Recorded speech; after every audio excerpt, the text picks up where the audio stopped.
नमस्कार दोस्तों, Anil studio Morena YouTube channel में आपका स्वागत है। आइए आपको एक महत्वपूर्ण स्थान ओरछा की सैर कराएंगे और उसकी जानकारी भी देते हैं। इससे पहले आपको बता दूं, अगर आपने हमारे यूट्यूब चैनल को सब्सक्राइब नहीं किया है तो सब्सक्राइब जरूर करें और बेल आइकन को दबाएं। इससे क्या है कि आपको मैं जो भी यूट्यूब पर वीडियो डालूंगा वो आप तक पहुँच जाएगी। दोस्तों, ओरछा झांसी जिले से जो उत्तर प्रदेश में है से 17 किलोमीटर दूरी पर है। यहाँ से ओरछा जाने के लिए हमें टेम्पू से जाना पड़ता है। चलिए ओरछा चलते हैं। अब हम ओरछा पहुँच गए। नमस्कार दोस्तों, Anil studio Morena YouTube channel में आपका स्वागत है।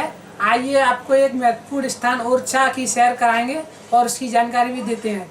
इससे पहले आपको बता दूं, अगर आपने हमारे यूट्यूब चैनल को सब्सक्राइब नहीं किया है तो सब्सक्राइब जरूर करें और बेल आइकन को दबाएं। इससे क्या है कि आपको मैं जो भी यूट्यूब पर वीडियो डालूंगा वो आप तक पहुंच जाएगी। दोस्तों, ओरछा झांसी जिले से जो उत्तर प्रदेश में है से 17 किलोमीटर दूरी पर है। यहाँ से ओरछा जाने के लिए हमें टेम्पू से जाना पड़ता है। चलिए ओरछा चलते हैं।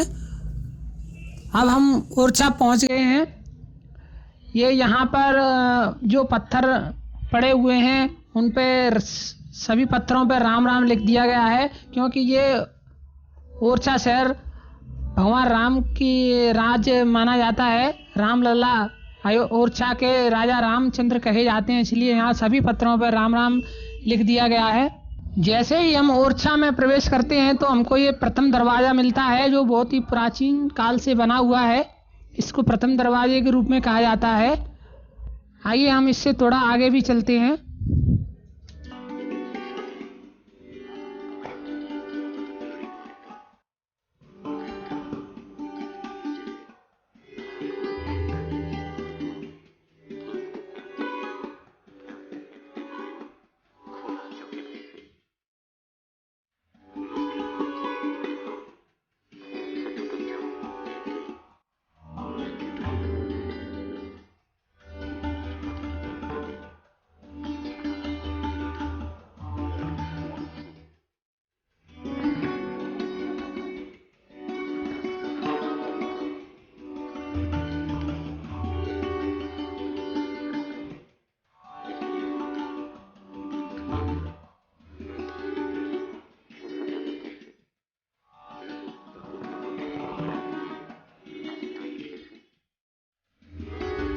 थोड़ा आगे चलने पर देखिए एक और दरवाज़ा मिला है हमको, जिस पर लिखा हुआ है गणेश दरवाज़ा। गणेश दरवाजे का नाम दिया गया है।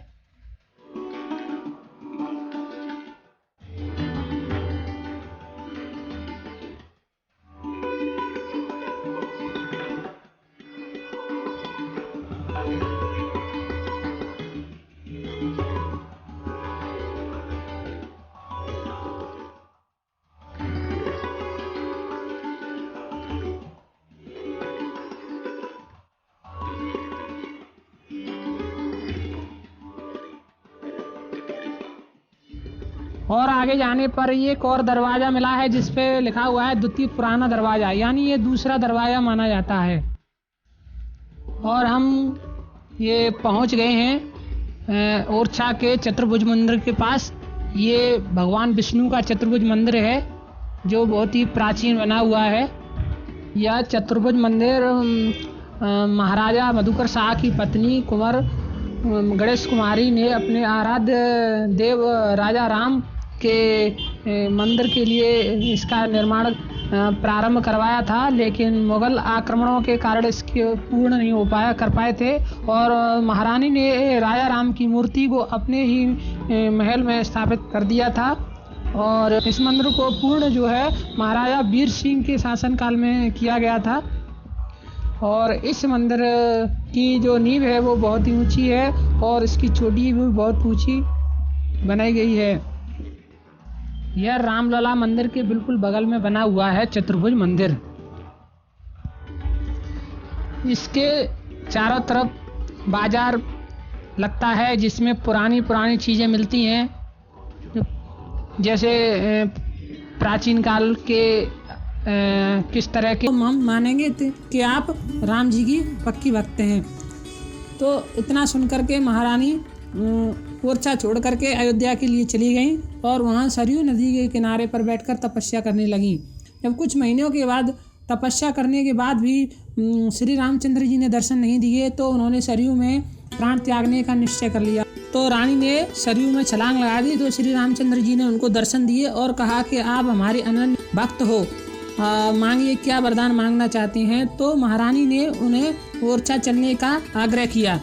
तो श्री रामचंद्र जी ने ओरछा चलने के लिए तैयार हो गए और उन्होंने 3 शर्तें रखी। पहली शर्त ये थी कि आप मुझे जहाँ पर भी बैठा दोगी वहीं पर बैठ जाऊँगा, वहीं पे आपको मेरा मंदिर बनाना पड़ेगा। और दूसरी शर्त ये रखी कि मैं पुष्प नक्षत्र में जाऊँगा। तीसरी शर्त ये रखी थी कि मेरा ही वहाँ पे शासन चलेगा, मैं वहाँ का राजा कहलाऊँगा। तो रानी ने तीनों शर्तें मान ली और श्री रामचंद्र जी को बाल रूप में लेकर के ओरछा आ गई। ओरछा आने पर उन्होंने श्री रामचंद्र जी का जो मंदिर है बनवाना शुरू कर दिया था। लेकिन वो सबसे पहले रामलला को अपने रसोई घर और अपने महल में ले गईं और उन्होंने उनको वहीं पर बैठा दिया। तब फिर वो रामलला वहाँ से नहीं उठे। महारानी ने जो रामलला का मंदिर है वो अपने ही महल में स्थापित कर दिया गया।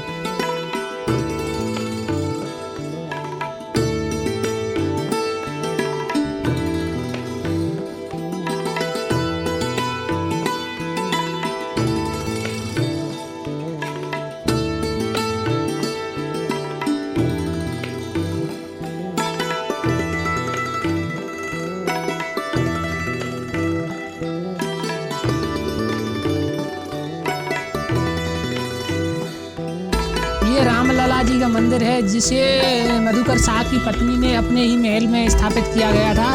वो यही स्थान है रामलला का मंदिर।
यहीं पर ये जो है भगवत राय की हवेली जो दिखाई दे रही है आपको, ये प्राचीन बहुत ही बनी हुई है और यहाँ पे रुकने के लिए भी धर्मशालाएं भी हैं। आइए अब चलते हैं जहाँ जो किला बना हुआ है राजा का महल बना हुआ है उसको देखने के लिए।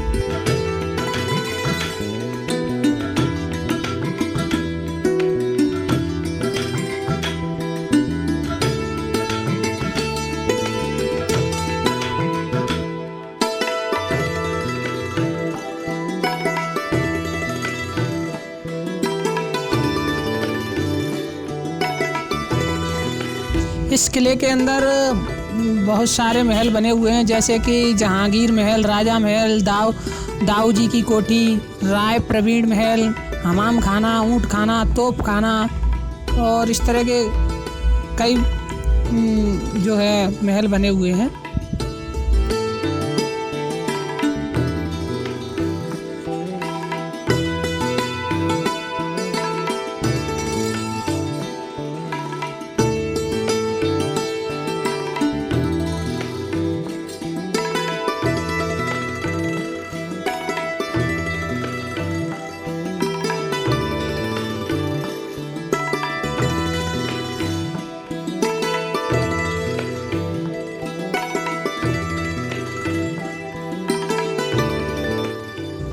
जहांगीर महल के अंदर चलते हैं। इसके अंदर बहुत ही कलाकृतियाँ बनी हुई हैं, अच्छी अच्छी प्राचीन समय की, बहुत ही सुंदर दृश्य। आइए इसका आनंद उठाते हैं।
और इस जहांगीर महल के पीछे ये जो है, पीछे से देखने पर ये छोटा सा कुछ महल सा दिखाई देता है। आइए इसको देखने चलते हैं। इस महल के पास से ही बेतवा नदी निकली हुई है, जिसमें बोटिंग का भी आनंद उठा सकते हैं।